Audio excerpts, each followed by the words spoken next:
अस्सलामुअलैकुम क्लास। कल मैंने आपके साथ लास्ट लेक्चर में हाइपरजोमेट्रिक फंक्शन डिस्कस किया था कि उसकी डेरिवेशन कैसे होती है। आज के लेक्चर में मैं आपके साथ उसकी कुछ प्रॉपर्टीज़ डिस्कस करूंगी। सबसे पहले आपके पास आ जाती है symmetric property of hypergeometric function.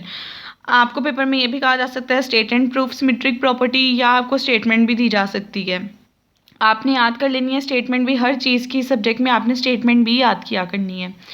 Symmetric property में ये होता है कि अगर आप hypergeometric function alpha beta gamma X का निकालते हो और hypergeometric function beta alpha gamma X का निकालते हो, यानी कि अल्फा और बीटा के अगर आपस में पोजीशन इंटरचेंज कर देते हो तो उससे उस पर कोई फ़र्क नहीं पड़ता।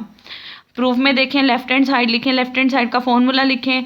अब देखें, आपको पता है इसका फंक्शन आपके पास किसके इक्वल होता है, Pochhammer function of alpha beta over gamma और एक्स की power n over n factorial.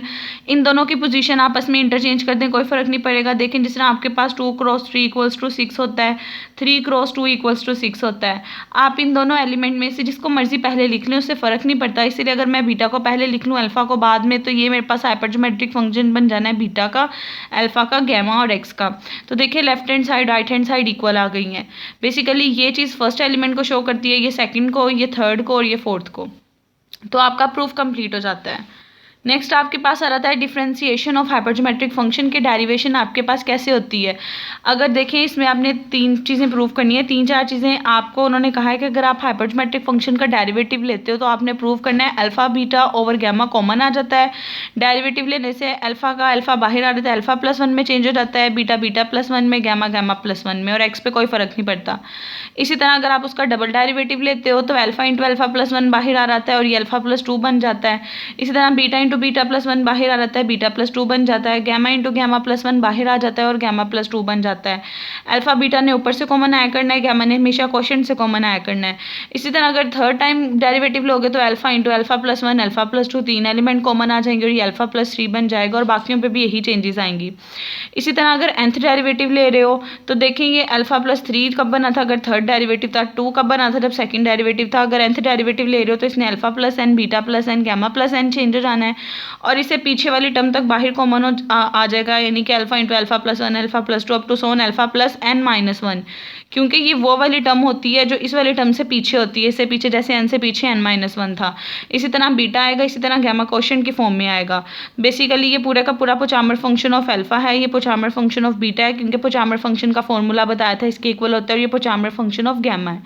अब 1 बाय 1 इसको हम प्रूव करते हैं। इसको प्रूव करने के लिए देखें, सबसे पहले आपने सॉल्यूशन के अंदर प्रूफ में लिखा लेफ्ट हैंड साइड ली, आपको उन्होंने कहा था आपने इस टर्म का डेरिवेटिव लेना है। पहले हम हाइपरजोमेट्रिक का फॉर्मूला लिख लेते हैं। हाइपरजोमेट्रिक का फॉर्मूला आपके पास क्या होता है, आपने पढ़ा हुआ है। हाइपरजोमेट्रिक का फॉर्मूला आपके पास hypergeometric of alpha beta gamma x इसके इक्वल होता है Pochhammer function of alpha beta over gamma x की power n over n factorial. अब देखिए, समीशन को थोड़ा ओपन करते हैं क्योंकि हमने इसका डेरिवेटिव लेना है। n इक्वल्स टू 0 पुट करें, Pochhammer function of alpha beta gamma आ जाएगा, और 0 पे इसकी वैल्यू 1 होती है।